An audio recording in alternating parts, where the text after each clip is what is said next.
नमो नमः विद्यार्थियों। आज हम माहेश्वर सूत्र के विषय में अध्ययन करेंगे। तो आइए सबसे पहले हम माहेश्वर सूत्र को जानेंगे। माहेश्वर सूत्र में सूत्रों की संख्या 14 हैं जो निम्नलिखित हैं।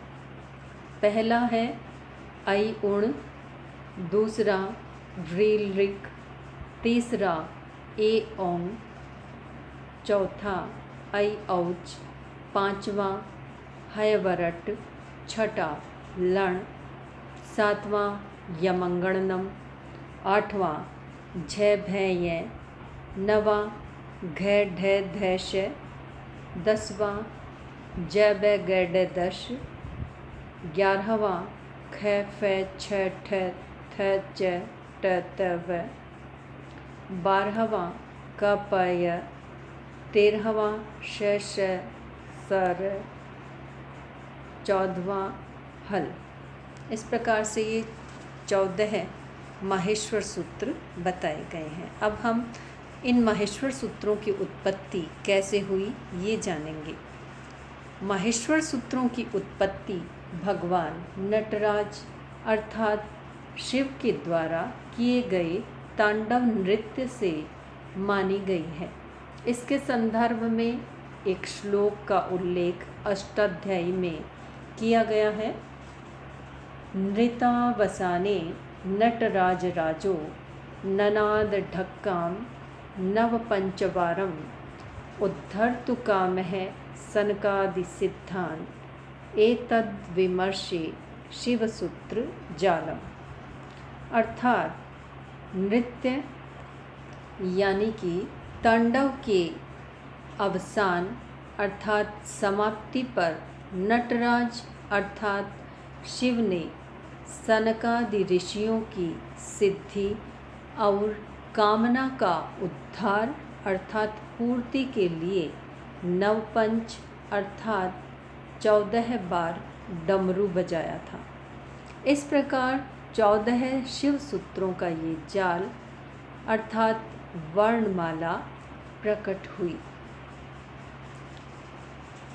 डमरू को 14 बार बजाने से 14 सूत्रों के रूप में ध्वनियाँ निकली।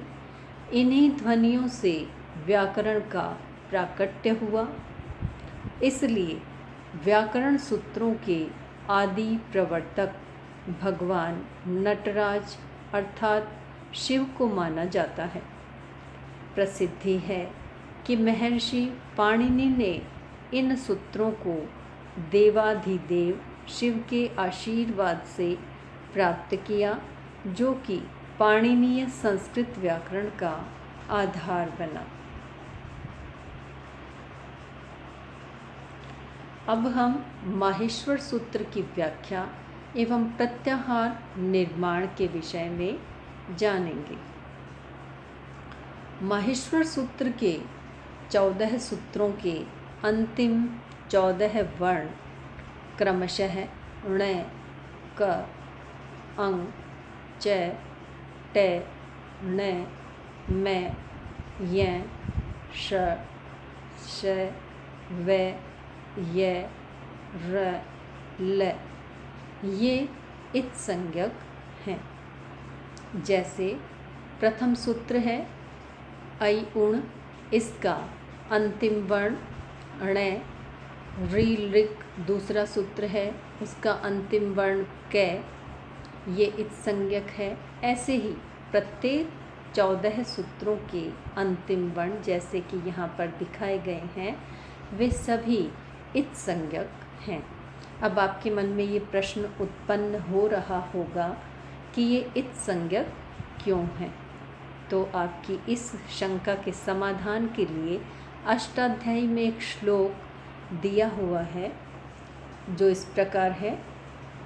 धातु सूत्र गणोनादि वाक्य लिंगानुशासनम आगम प्रत्ययादेशा उपदेशः प्रकीर्तिता।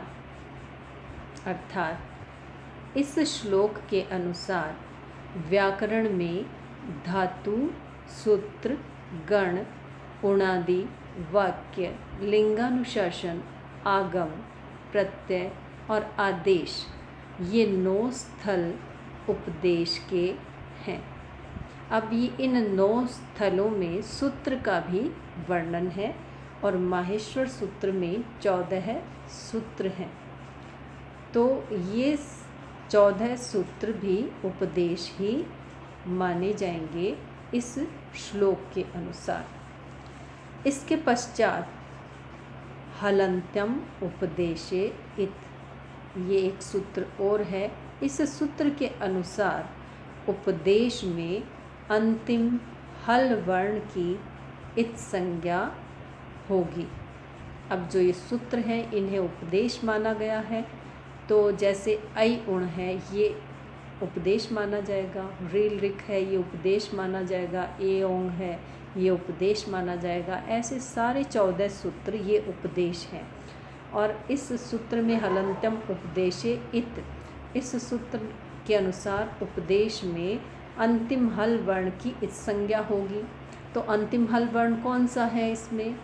ऐ उण, इसमें ण अंतिम जो है वो हल वर्ण है जिसमें हलंत लगा हुआ है, तो इसकी इत संज्ञा होगी। इसी तरीके से सारे जो 14 सूत्र हैं उनके 14 सूत्रों में प्रत्येक में अंतिम वर्ण हल है, तो हल वर्ण की इत संज्ञा होगी। इसके उपरांत एक सूत्र और है, तस्य लोप है। इस सूत्र के अनुसार इत संज्ञा वाले वर्ण का लोप हो जाता है।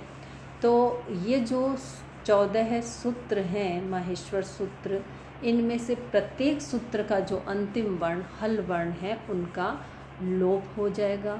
यानी कि ये प्रत्याहार निर्माण में तो प्रयुक्त होंगे, इनका प्रयोग किया जाएगा, लेकिन इसके पश्चात इनका लोप हो जाएगा, इनकी गणना नहीं होगी। माहेश्वर सूत्र के प्रथम सूत्र से लेकर चौथे सूत्र ऐ उण से लेकर ऐ औच, ये 4 सूत्र हैं। ऐ उण, रील रिक, ए ओंग, ऐ औच। तो इन चारों सूत्रों में जो वर्ण हैं वे सभी स्वर वर्ण हैं। जैसे ए ई उ, ण की संज्ञा हो गई, लोप हो गया। रील री कै की संज्ञा हो गई, लोप हो गया। ए ओ अंग, अंग का लोप हो गया। फिर ऐ औच, च का लोप हो गया। तो ये स्वर वर्ण बचे हैं। अतः स्वर संस्कृत व्याकरण में अच इस शब्द अथवा नाम से जाने जाते हैं। पहला वर्ण इसमें हो गया ए और अंतिम वर्ण हो गया च इस प्रत्याहार का, तो अच प्रत्याहार है। इसमें ये जो वर्ण आए हैं वे सारे के सारे स्वर हैं, तो इसलिए इन्हें अच इस शब्द अथवा नाम से भी जाना जाता है। अब है 5वें सूत्र से लेकर 14वें सूत्र, यानी कि शेष जो 10 सूत्र हैं 5वें से लेकर 14वें सूत्र तक, जो कि है वरट से लेकर हल तक के हैं। इसमें जो वर्ण आए हैं वे सभी व्यंजन वर्ण हैं। जैसे है वरट, लण या मंगणम, झ भै य, घ ढ ध से, जबगढ़ दश, ख फ छ ठ थ च, टत व, कप य, श श शर हल। ये जो 10 सूत्र हैं अंतिम, उनमें देख रहे हैं आप कि सभी व्यंजन वर्ण हैं। है य व, र, ट की संज्ञा और लोप हो गया। फिर ल ण की संज्ञा और लोप हो गया। यमंगण नम, मैं का न के बाद में मैं का लोप हो गया। फिर झ भै य का लोप हो गया। घ ड ध श का लोप हो गया। ज ब ग ड द श,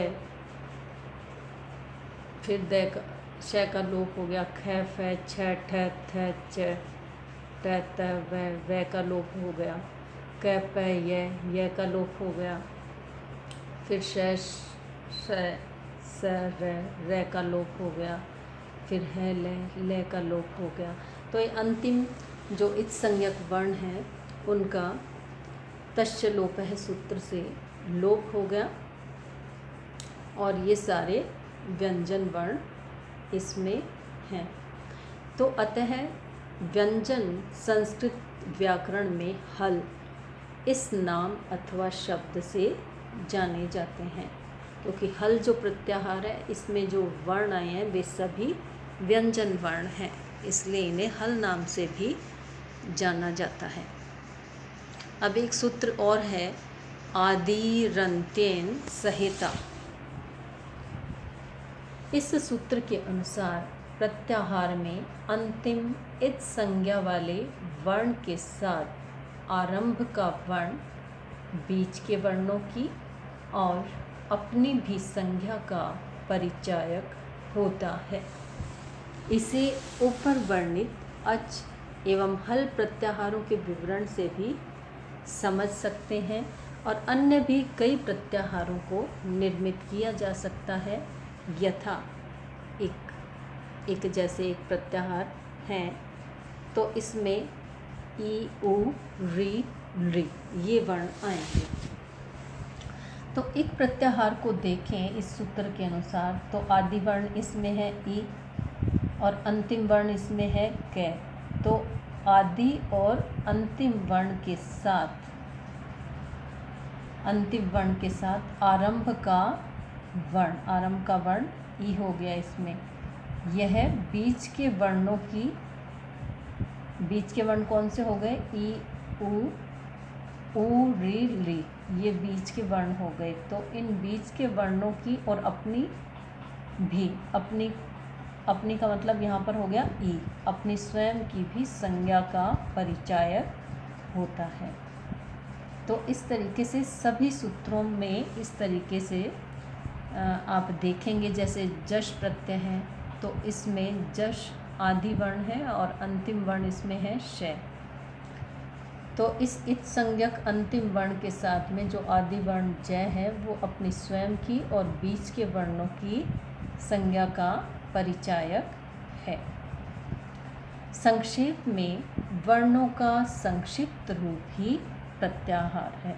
प्रत्याहार का सहारा लेकर पाणिनि ने अष्टाध्यायी में स्थान और समय की पर्याप्त बचत की है। तो बहुत सारे पाणिनि ने अष्टाध्यायी में दिए हैं जिसके आधार पर संधियों का भी विवेचन किया है। जैसे इको यणची यण संधि का सूत्र दिया है तो इसमें एक प्रत्याहार और यण प्रत्याहार इन दो प्रत्याहारों का प्रयोग हुआ है। तो इक प्रत्याहार में कौन से वर्ण आ गए? ई उ री और री। तो इनके स्थान पे यण आदेश होता है इको यणची सूत्र के अनुसार। तो यण में कौन से वर्ण आएंगे? य व रे और ट की इत संज्ञा और ले ण की इत संज्ञा। तो य व रे ले ये किसके स्थान पे आ जाएंगे? इक के स्थान पे।